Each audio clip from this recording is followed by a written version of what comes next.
নমস্কার সবাইকে। আশা করছি সকলে খুব ভালো আছো, সুস্থ আছো আর সাবধানে আছো। আর আমিও ভালো আছি। তো এই ভিডিওটি ছিল আমার আগের শনিবারে। শুক্রবারে বললাম দুপুর থেকেই মুষলধারে বৃষ্টি শুরু হয়েছিল। তো দুপুর থেকে বৃষ্টি হওয়ার পর বেশ কিছুটা থেমেছিল। তারপরে সন্ধ্যা ঠিক নয়, রাত 8টা থেকে সেই যে বৃষ্টি শুরু হলো, আর বৃষ্টি থামেনি। সারা রাত বৃষ্টি হয়েছে এখনও, এইটা শনিবারের ভিডিও। শনিবারে সারা সকাল থেকে বৃষ্টি পড়েছে। তো সেই ভিডিওটি কিছু কিছু ভিডিও করে রেখেছিলাম, সেটিই তোমাদের সাথে শেয়ার করছি আজকে। তো বৃষ্টির দিনে তো সেরকম কোনো কাজ থাকে না, যেহেতু বাইরে এখনও অনবদ্যভাবে বৃষ্টি পড়ছে। তো আমি কি করব ভেবে না পেয়ে আগে ঘরটা ঝাড় দিয়ে নিলাম। এই বৃষ্টির ওয়েদারে ঘর মোছার কোনো মানে হয় না, তাই ঘর মুছবো না বলেই ঘরগুলো আগে ঝাড় দিয়ে নিলাম। তো চলো এখন এই ঘরগুলো ঝাড় দিয়ে বাসি নাইটিটা চেঞ্জ করেই রান্নাঘরে যাব। ঘরগুলো আর মুছবো না, কারণ পুরোটাই একদম জলে জল হয়ে রয়েছে। এখন ঘর মুছতে হলে আমাকে ভিজে ভিজে করতে হবে। আর এমনিতেও সারাদিন মনে হচ্ছে বৃষ্টিই হবে। আমাকে এমনিতেও সারাদিন ভিজে ভিজেই কাজ করতে হবে, তো সকাল থেকে ভেজার কোনো মানেই হয় না। তো চলো, এমনিতেও বৃষ্টির দিনে খুব একটা নোংরা হয় না।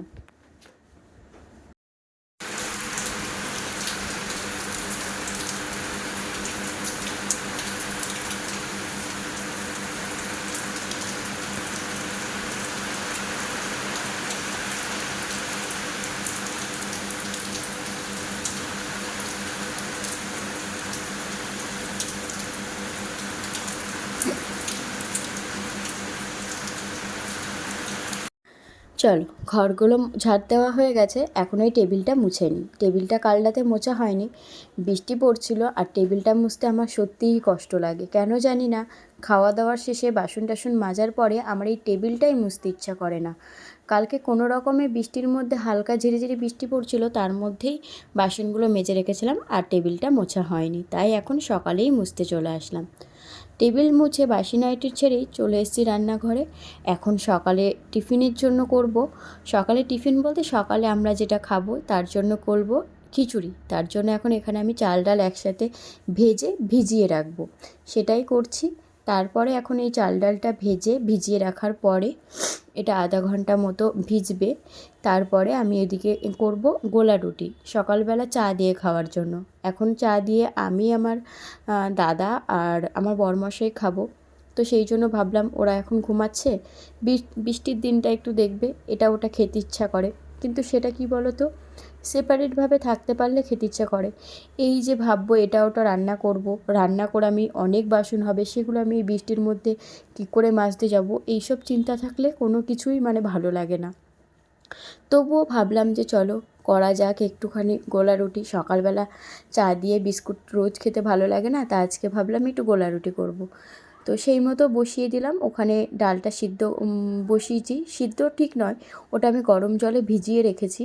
আর এখানে বসিয়ে দিয়েছি গোলা রুটি করতে। তো চলো, এটা ছিল প্রথম রুটি, তো তাই একটু উঠতে অসুবিধা হচ্ছিল। দুই একটা করার পর সুন্দর উঠে যায়।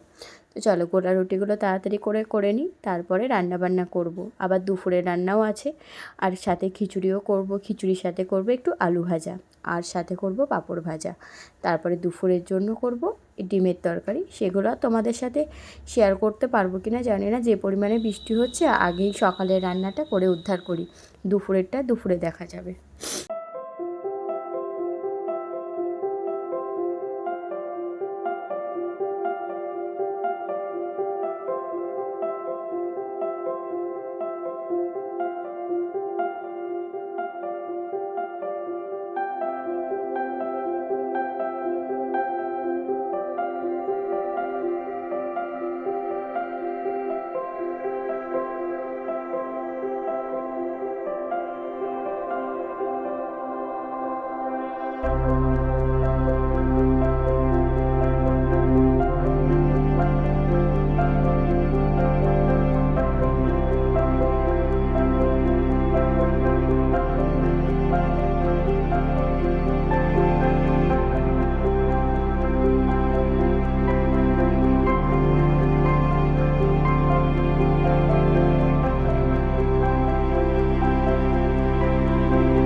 যে এখানে আমি সমস্ত গোলা রুটিগুলো করে নিয়েছি, আর আমি গোলা রুটিতে খুব অল্প পরিমাণে তেল দিয়েই গোলা রুটিগুলো করি।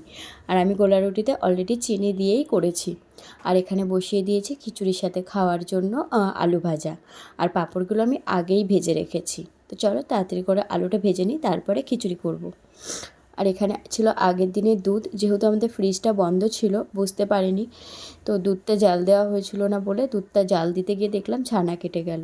তো ভাবলাম চলো একটুখানি এটাকে ভিনিগার, আমার ঘরে যেহেতু লেবু নেই, ভিনিগার দিয়ে ছানা কেটে বড়মশাইকে দিয়ে আসি।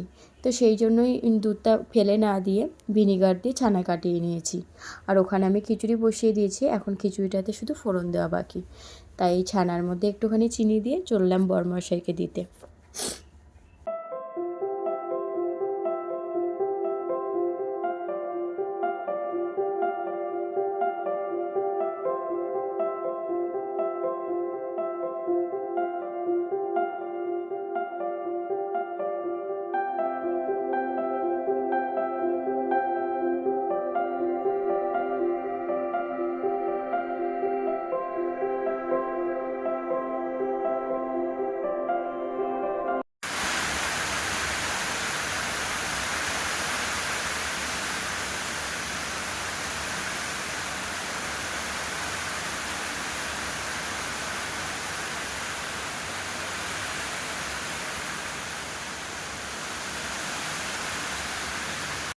চলো এখন ওই 4টে মতো বাজে, দুপুরে ভিজে ভিজে সব কাজ করেছি আমি আর বড়মশাই।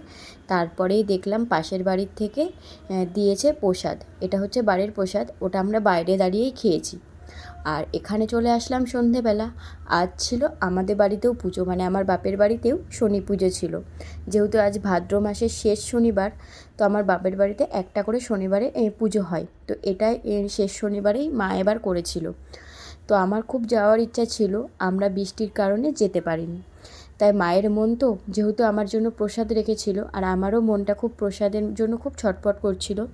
সেটা যদিও দুপুরবেলা মিটে গেছে, কারণ বড়মশাই পাশের বাড়ির থেকে নিয়েই এসেছিলো, কিন্তু তবুও মা পুজো করেছিল। মায়ের মন তো, মায়ের মন আর মানে না। এই বৃষ্টিতেই চলে এসছে পাশের বাড়ির দাদার টোটো করে আমাকে প্রসাদ দিতে। মায়ের সাথে এসছে আর একটা বৌদি, আমারই জ্যাঠতো বৌদি। তো ভাবলাম এই বৃষ্টির দিনে তাদেরকে কি খেতে দেব, যেহেতু তারা আজকে আগুনের মানে রান্না করা কোনো জিনিস খাবে না, যেমন ভাত তরকারি এগুলো তো কিছু খাবে না, লুচি টুচি। তাই ভাবলাম চলো একটু দই মিষ্টি দেওয়া যাক এই বৃষ্টির ওয়েদারে। তো বড়মশাই কোনো রকমে ছাতা নিয়েই চলে গেছিলো দই মিষ্টি আনতে, তো সেগুলোই আমি এখানে গুছিয়ে নিলাম। আর আজ এসেছিলো মায়ের সাথে আমার দাদা নয়, পাশের বাড়ির একটি দাদা। ওই আমাদের একদম বাড়ির পাশে বাড়ি। আমার দাদার টোটোটা একটু খারাপ হয়েছে, সেই জন্য দাদা আসতে পারেনি, তাই মা ওই দাদাটাকেই নিয়ে এসেছি। চলো তোমাদেরকে দেখাচ্ছি। এই যে মায়ের মন মানেনি, মেয়েকে ঠিক প্রসাদ দিতে চলে এসছে।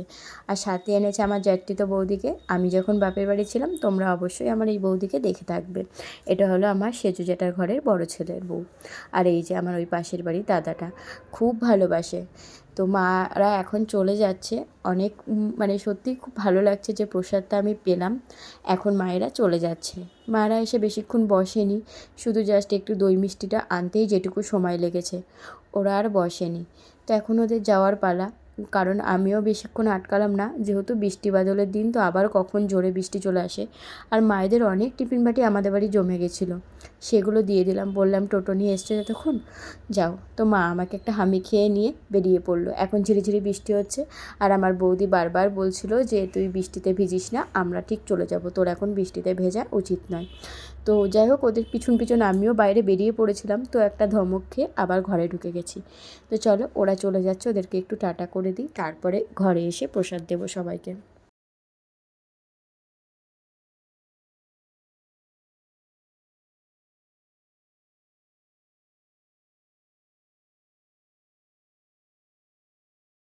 এই যে মায়েরা বেরিয়ে গেছে, আর এখানে কাটা ফল ছিল যেগুলো ঘরে ছিল সেগুলোই নিয়ে এসছে, কারণ এইটা তো বাইরের প্রসাদ, বাইরের পুজো, বাইরের খাবারই ঘরে তোলা যায় না। তাই আমি এই প্রসাদটাও বাইরে রেখেছি। এখন এখানে এই আশেপাশে জেঠি শাশুড়ি কাকি শাশুড়ি সবাইকে দিয়ে দেবো বলে বাড়তে বসেছি। তো চলো আজকের ভিডিওটি আমি এখানেই শেষ করছি। তোমরা সবাই সুস্থ থেকো, ভালো থেকো। আর আজকের ভিডিওটি আমার কেমন লাগলো একটু কমেন্টে জানিও। তোমাদের এই অল্প অল্প ভালোবাসাতে আমি কিন্তু বেশ উৎসাহ পাচ্ছি আরও ভিডিও করার জন্য। এখন কিন্তু শরীর খারাপ লাগলেও তোমাদের সাথে ভিডিও শেয়ার করব, কারণ তোমরা এখন অনেকেই দেখছি সুন্দর সুন্দর কমেন্ট করছো। চলো টাটা, সবাই ভালো থেকো, সাবধানে থেকো।